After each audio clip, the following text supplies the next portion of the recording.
ஒரு மிகப்பெரிய ஆளுமையாக ரவுடிசமாக வாழ்ந்தவர் தான் வெங்கடேச பண்ணையார். யாரெல்லாம் தன் சாதிக்கு பின்னால் பெயரை போட்டுக்கொண்டு அழகுபடுத்தி பார்த்து கொள்ளுகிறார்களோ அவர்களெல்லாம் இந்த தேசத்தில் வாழ்வதற்கு தகுதியற்றவர்கள் களத்திற்கு நேராக செல்லாமல் தனது அல்லக்கைகளை வைத்து கொண்டே அளபரிய சம்பவங்களை நிகழ்த்தி காட்டியவர். பசுபதி பாண்டியனுக்கும் வெங்கடேச பண்ணையாருக்கும் ஏற்பட்ட பகை. திருநெல்வேலி பெருமாள்புரத்தைச் சேர்ந்த பெரியதேவனுடைய கடையிலே வேலை செய்து கொண்டிருக்கிற போது அந்த பெரியதேவர் தான் மிகப்பெரிய பகையாக மாறிப்போனார் கராத்தே சில்வன். இதற்கு பின்னால் பெப்சி முரளிக்கு உதவியாக இருப்பவர் யார்? மூலக்காடு வெங்கடேச பண்ணையார் என்பதை அறிந்து கொண்ட சபீர் முகமது பாத்மா பீவியிடம் போய் சொல்லுகிறார்.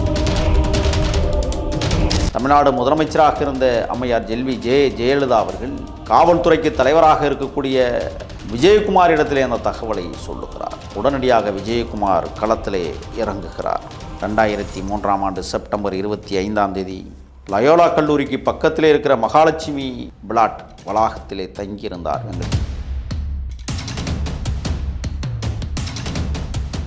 தமிழ் திருநாட்டில் எண்ணற்ற தளபதிகளும் தலைவர்களும் உருவான உயிருள்ள தேசமாக இன்றைக்கும் உருவாகி கொண்டிருக்கிறது. எண்ணற்ற களங்கள், ஏராளமான போராட்டங்கள், கணக்கற்ற ஆட்சி முறைகள், திகைக்க வைக்கும் சம்பவங்கள், திகிலூட்டும் அசம்பாவிதங்கள் என பல்வேறு கோணங்களில் தமிழ்நாட்டை நாம் பார்க்கலாம். ஆனால் பயங்கரவாதமும் அதைவிட கொடூர தாக்குதல்களும் மேலோங்கி இருந்தாலும் கூட தமிழர் தேசம் தன்னிகரற்ற ஒரு தேசமாக விளங்கும். தமிழ்நாடு அவ்வப்பொழுது சாதிய தலைவர்களால் சகித்து கொண்டிருக்க முடியாமல் தனலாய் வெடிக்கிறதையும் நாம் பார்த்திருக்கிறோம். சாதிய தலைவர்களுக்கு கம்பளம் இருக்கிற தேசமாக மாறுவதையும் பார்த்திருக்கிறோம். சாதிய தலைவர்கள் செய்த அட்டூழியங்களை, அநியாயங்களை அருவருப்பாக பார்த்திருக்கிறோம். சாதிக்காக கொலை செய்துவிட்டு சிறைச்சாலைகளில் அடைபட்டு கிடப்பவர்கள் ஏதோ சிம்மாசொப்பனத்தில் வாழ்வர்களைப் போல கனவு காண்பவர்களையும் நாம் பார்க்கிறோம். அந்த வகையில் ஒரு சாதிய தலைவராக தென் மாவட்டங்களில் ஒரு மிகப்பெரிய ஆளுமையாக ரவுடிசமாக வாழ்ந்தவர் தான் வெங்கடேச பண்ணையார். யாரெல்லாம் தன் சாதிக்கு பின்னால் பெயரை போட்டுக்கொண்டு அழகுபடுத்தி பார்த்து கொள்ளுகிறார்களோ அவர்களெல்லாம் இந்த தேசத்தில் வாழ்வதற்கு தகுதியற்றவர்கள் என்பதை அடித்து சொல்ல முடியும். வெங்கடேச பண்ணையார் சுமார் 1500 ஏக்கர் நிலப்பரப்பிற்கு சொந்தக்காரர். நாடார் அமைப்பினுடைய மாநில தலைவர். தூத்துக்குடி மாவட்டம் மூலக்கரை இவளது சொந்த கிராமம். 35 வயது மதிக்கத்தக்க அந்த இளைஞன் அடிதடிகள், கட்ட பஞ்சாயத்துக்கள், கொலைகள் என ஏராளமானவை செய்யப்பட்டிருக்கிறது இவர்களுடைய கட்டளையால். களத்திற்கு நேராக செல்லாமல் தனது அல்லக்கைகளை வைத்து கொண்டே அளபரிய சம்பவங்களை நிகழ்த்தி காட்டியவர். 35 ஆண்டு கால வன்முறை போராட்டம் தூத்துக்குடி, திருநெல்வேலி மாவட்டங்களில் இன்றளவும் தொடர்வதை நாம் பார்க்கிறோம். வாய்க்காலில் ஓடுகிற தண்ணீருக்காக பிரச்சனையில் தோன்றிய கலவரம் 2 பெரும் சமூகங்களை இன்றைக்கு சிக்கலாக்குகிறது. வெங்கடேச பண்ணையார் வண்ணாரப்பேட்டையில் வாழ்கிற ஒரு சமூக மக்கள் தொழில் அதிபர்களாக தன் தொழிலில் தீவிர கவனம் செலுத்தி இந்த தேசத்தை தூக்கி தலைநிறுத்துவதிலே முதன்மை கடமையாற்றுகிறவர்கள்.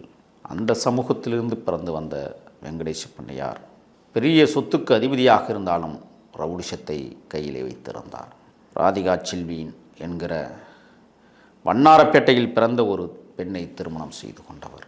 2 சமூக பிரச்சினை, நாடார்களுக்கும் தேவேந்திரகுல வேளாளர்களுக்கும், 2மே மிகவும் கீழ்த்தரமான சமூகமாக உயர்குடி மக்களால் பார்க்கப்பட்டவை. மாறாப்பிற்கே வரிகட்டிய கூட்டமாக திகழ்ந்தது ஒரு காலகட்டத்தில் நாடார் சமூகம். தேவேந்திரகுலர் வேளாளர் சமூகம் கூலிக்கு மாரடித்தால் மட்டும்தான் குடிப்பதற்கு கூழ் கிடைக்கும் என்கிற நிலையில் வாழ்ந்த சமூகம். ஆனால் காலப்போக்கில் 2 சமூகங்களும் உழைத்து உழைத்து ஓடாய் போய் எலும்பு கூடுகளாய் மிஞ்சியிருந்த மனிதர்கள், இறக்குமறை உழைத்தவர்கள் அந்த 2 சமூக மக்கள் உயர்ந்து நிற்கிறார்கள். நீ பெரியவனா நான் பெரியவனா என்று காட்டுவதற்கு ஏற்பட்ட பகைமை போராட்டம், பல படுகொலைகள். கராத்தே செல்வின் கட்டத்துறை தேவருக்கும் கராத்தே செல்வனுக்கும் நடந்த மோதல்கள். டேவிட் செல்வனால் என்று அழைக்கப்படுகிற கராத்தே செல்வன் மண்டைக்காடிலே 1962 பிறந்தாலும் வெங்கடேச பண்ணையாரை விட 6 வயதிற்கு மூத்தவர். அவரின் வழித்தோன்றல் தான் வெங்கடேச பண்ணையார். பசுபதி பாண்டியனுக்கும் வெங்கடேச பண்ணையாருக்கும் ஏற்பட்ட பகை. திருநெல்வேலி பெருமாள்புரத்தை சேர்ந்த பெரியதேவனுடைய கடையிலே வேலை செய்து கொண்டிருக்கிற போது அந்த பெரியதேவர் தான் மிகப்பெரிய பகையாக மாறிப்போனார் கராத்தே செல்வனுக்கு. அது சிறிதாக வளர்ந்து வெங்கடேச பண்ணையார் என்று கைகளில் கிடைக்கிற போது தாம் ஒரு ஆளுமை ரவுடி என்பதை பறைசாற்றுவதற்கு அவர் நிகழ்த்திய சம்பவங்கள் ஏராளமானவை. கட்ட பஞ்சாயத்துக்கள் ஒரு பக்கம், வருமானம் ஒரு பக்கம், அடிதடிகள், பிரச்சனைகள் தென் மாவட்டங்களை கோலோச்சுகிறது. பெப்சி முரளி ஒரு நெருங்கிய நண்பராக வெங்கடேச பண்ணையாருக்கு. பெப்சி முரளி அவர்கள் செய்கணேஷ்க்கு கொடுத்த வட்டி பணம் வராமல் போக அந்த பணத்தை நான் சபீர் முகமதியிடம் கொடுத்து விட்டேன் என்று அவர் சொல்ல, ஜெய்கணேஷ் மூலமாக கொடுக்கப்பட்ட பணம் சபீரிடமிருந்து வரவில்லை என்பதற்காக பெப்சி முரளிக்கு ஆதரவாக வெங்கடேச பண்ணையார் களத்தில் இறங்கி கொடுத்த பணத்தை திருப்பி வாங்கி கொடுப்பதற்கு முயன்றார். சபீர் ஒரு விலாங்கு மீனை போன்றவர், எதற்கும் அஞ்சாத துணிச்சல் மிக்க ஒருவர். ஆனால் இல்லீகலில் கொடிகட்டி பறந்தவர். பூந்தமல்லி நெடுஞ்சாலை ரோட்டில் GKS leader capital service India என்கிற ஒரு நிறுவனத்தை நடத்தி அந்த நிறுவனத்தின் ஊடாக கஸ்டமர்ஸில் மாட்டிக்கொள்ளும் பொருட்களை வாங்கி விற்பது, வெளிநாட்டு பணம் மாற்றி கொடுப்பது, தீவிரவாதிகளுக்கும் பணம் பட்டுவாடா செய்தல் போன்ற மிகப்பெரிய இல்லீகல் தொழிலை செய்தவர்தான் சபீர் முகமது. யார் இந்த சபீர் முகமது? முன்னாள் கவர்னர் பாத்திமா பீவியினுடைய நெருங்கிய உறவினர். இவருக்கு சிக்கல் வருகிறது, பணம் கையாடலில் பெரிய பிழை ஏற்படுகிறது. அந்த வகையில் பெப்சி முரளி அவர்கள் வெங்கடேச பண்ணையாரிடத்திலே போய் தனக்கு பணம் தர மறுக்கிறான் என்று சபீரிடம் திருப்பி கேட்க 10 லட்சம் ரூபாய் பணம் திருப்பி கொடுக்கிறார்.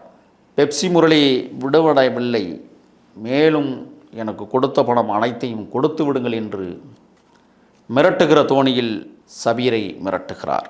சபீர் சற்று அரசியல் செல்வாக்குள்ள தலைவர்களை சந்தித்து பிரச்சனைகளை முன்னெடுத்து செல்ல விரும்புகிறார். அன்றைக்கு தமிழ்நாட்டினுடைய கவர்னராக பாத்திமா பீவியும், தமிழ்நாட்டு முதலமைச்சராக அனைத்து இந்திய அண்ணா திராவிட முன்னேற்றக் கழகத்தினுடைய தலைவராக இருந்த செல்வி ஜெயலலிதா அம்மையாரும் இந்த தேசத்தை கட்டி காட்டி ஆண்டார்கள். சபீருடைய நெருங்கிய உறவினராக கவர்னர் இருக்கிறார் என்பதற்காக பாத்மா பீவியை சபீர் சந்திக்கிறார். சந்தித்து தனக்கு ஏற்படுகிற கொடுமைகளையும் தனக்கு தொழிலில் எதிரிகள் உருவாகி கொண்டிருக்கிறார்கள் என்பதையும் பாத்மா பீவியிடம் சபீர் முகமது கூறுகிறார். 2-3 மாதங்கள் உருண்டோடுகிறது. சபீர் முகமதுக்கு கொலை மிரட்டல்கள் வருகிறது. தன்னுடைய பயணத்தை பாதுகாப்பாக 2-3 மாதங்களாக கடைபிடிக்கிறார் சபீர் முகமது. இதற்கு பின்னால் பெப்சி முரளிக்கு உதவியாக இருப்பவர் யார்? மூலக்காடு வெங்கடேச பண்ணையார் என்பதை அறிந்து கொண்ட சபீர் முகமது பாத்மா பீவியிடம் போய் சொல்லுகிறார்.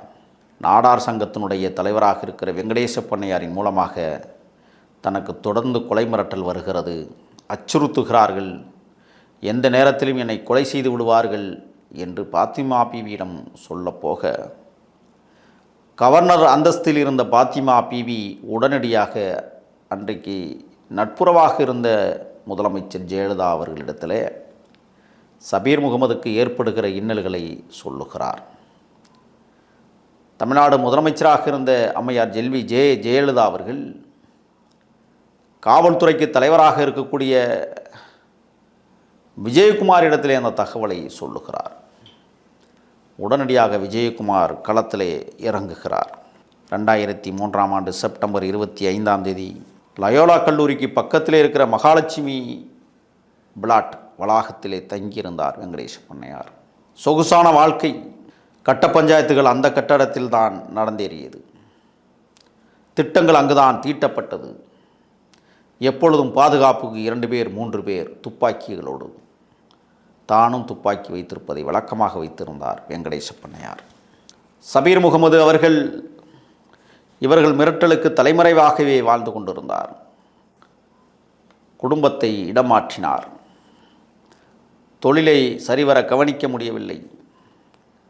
ஹார்பரிலே வெளிநாட்டு பொருட்கள் வாங்குவதை சற்று காலம் ஒதுக்கி வைத்தார். தொழிலில் மிகப்பெரிய பின்னடைவு ஏற்பட்டு கொண்டிருக்கிறது. இனிமேலும் வெங்கடேச பண்ணையாரை நாம் வைத்திருந்தால் இந்த தொழிலை இழுத்து மூடிவிட்டு நாம் செல்ல வேண்டிய துர்பாக்கிய நிலை ஏற்படும் என்று கருதிய சபீர் முகமது அவர்கள் பாத்திமா பீவியிடம் மேலும் மேலும் ஒரு இறுக்கத்தை உருவாக்குகிறார். அந்த இறுக்கமானது விஜயகுமாரின் பிடிக்கு சென்று காவல்துறையை முடுக்கி விடுகிறார் விஜயகுமார். யார் அந்த வெங்கடேச பண்ணையார், அவருடைய பின்புலம் என்ன என்று விசாரிக்கிற போது வெங்கடேச பண்ணையார் மிகப்பெரிய நிலக்கிழாராக மட்டுமல்ல, ஜமீன்தாராக மட்டுமல்ல, அவருக்கு ஆதரவாக நாடார் சமூகத்தில் இருக்கிற மிகப்பெரிய பணக்கார முதலாளிகள், மிகப்பெரிய ஆளுமைகள், மிகப்பெரிய பத்திரிகை நண்பர்கள் அவருக்கு உறுதுணையாக அவரை பேணி காப்பதற்கு முயன்று கொண்டிருந்த காலகட்டம். வெங்கடேச பண்ணையார் பல தலைவர்களோடு பேசுகிறார். சபீர் முகமதிடம் கொடுத்த பணத்தை திருப்பி வாங்கி தருவதற்கு முயற்சி செய்து கொண்டிருந்த நேரத்தில் தலைவர் பெருமக்களை வெங்கடேச பண்ணையார் சந்திக்கிறார். பார்க்கலாம், கொஞ்சம் பொறுமையாக இருங்கள், பணத்தை வாங்கிவிடலாம் என்று சந்தித்தவர்கள் சொல்லுகிற காலகட்டம். வெங்கடேச பண்ணையாருக்கு மிக நெருக்கமாக இருந்த ஒரு போலீஸ் அதிகாரி, மாவட்டத்தினுடைய எஸ்பியாக இருந்த விசி கிருஷ்ணமூர்த்தி அவர்கள் அடிக்கடி வெங்கடேச பண்ணையாரை சந்திப்பதை வழக்கமாக வைத்திருந்தார்.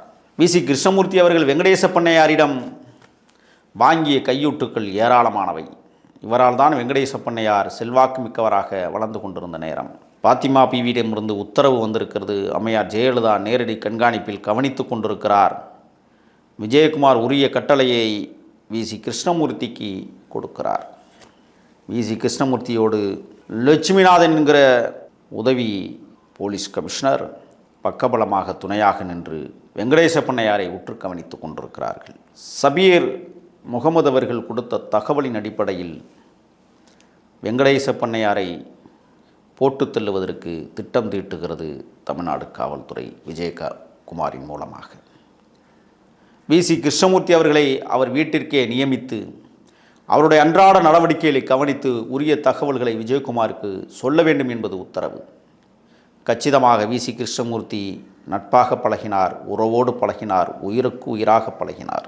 சரியாக செப்டம்பர் 25, 2003 நள்ளிரவு நேரம் மகாலட்சுமி பிளாட்டிற்கு காவல்துறை சகிதம் வந்து சேர்ந்தது. அயர்ந்து உறங்கிக் கொண்டிருக்கிறார் வெங்கடேச பண்ணையார். விசி கிருஷ்ணமூர்த்திக்கு ஆதரவாக இக்பால் என்கிற காவலரும், மோகன்ராஜ், தமிழ்வாணன், நவீன் இன்ஸ்பெக்டர், அருள்மணி இன்ஸ்பெக்டர், ஜெட்ரிக் என்ற ஒரு போலீஸ் படை அவரது வீட்டை தீவிரமாக கண்காணித்து வருகிறது.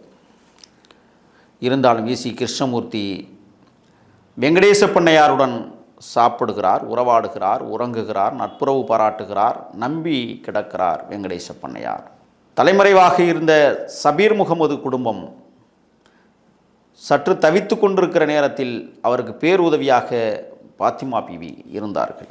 இதை பயன்படுத்தி கொண்ட சபீர் முகமது நேரடியாக விஜயகுமாரிடத்திலே தொடர்பு கொண்டு பேசுகிற வாய்ப்பையும் அவர் பெறுகிறார். என்ன சம்பவங்கள் அன்றாடம் நடக்கிறது என்பதை துல்லியமாக சபீர் முகமதுவும் விஜயகுமாரிடத்திலே தகவல் மாற்றத்தை உருவாக்கி கொண்டிருக்கிறார். சரியாக செப்டம்பர் 25 அதிகாலை 3:30 மணி. சற்றும் எதிர்பார்க்காத சூழலில் விபி கிருஷ்ணமூர்த்தி அவர்கள் தன்னுடைய போலீஸ் படையாக இருக்கக்கூடிய இப்பாலை அழைத்து கொண்டு அதிகாலை பொழுதுகளில் அந்த மகாலட்சுமி இல்லத்தில் கதவை தட்டுகிறார். உறங்கிக் கொண்டிருந்த வெங்கடேச பண்ணையார் சற்றும் எதிர்பார்க்காமல் கதவை திறக்கிறார். தெரிந்த முகம்தானே, நம்மோடு இருப்பவர்தானே என்று நம்பி வாருங்கள் என்று உள்ளே அழைத்தார். விசி கிருஷ்ணமூர்த்தி தலைமையிலான போலீஸ் படை வெங்கடேச பண்ணையாரை சுட்டு வீழ்த்துகிறது. இரத்த வெள்ளத்தில் துடிக்கிறார். 7 குண்டுகள் அந்த உடம்பின் மீது பாய்ச்சப்படுகிறது. அப்படியும் விட்டபாடில்லை. உடனடியாக சுட்டு வீழ்த்தி விட்டோம் என்று விஜயகுமாருக்கு தகவல் பரப்புகிறது. மிகப்பெரிய சம்பவம் தலைப்புச் செய்தியாக மாறுகிறது. தூத்துக்குடி மாவட்டம் மற்றும் திருநெல்வேலி மாவட்டங்கள் கலவரக்காடாக மாறும் சூழல். காவல்துறை குவிக்கப்படுகிறது. அப்படி இருந்தும் கூட அங்கே ஒரு பேருந்தும் ஒரு லாரியும் தீ வைத்து கொளுத்தப்படுகிறது. கானகம் என்கிற ஊருக்கு பக்கத்திலேயே. இவர் மீது பாய்ச்சப்பட்ட 7 குண்டுகளும் 1 மீட்டர் தொலைவில் இருந்து சுடப்பட்டவை என்று மருத்துவ அறிக்கை வருகிறது. வெங்கடேச பண்ணையாரின் மனைவி ராதிகா செல்வி அவர்கள் இது திட்டமிட்ட படுகொலை என்று பத்திரிகையாளர்களுக்கு சொல்லுகிறார். அம்மையார் ஜெயலலிதாவிடம் நீதி வேண்டி நிற்கிறார்.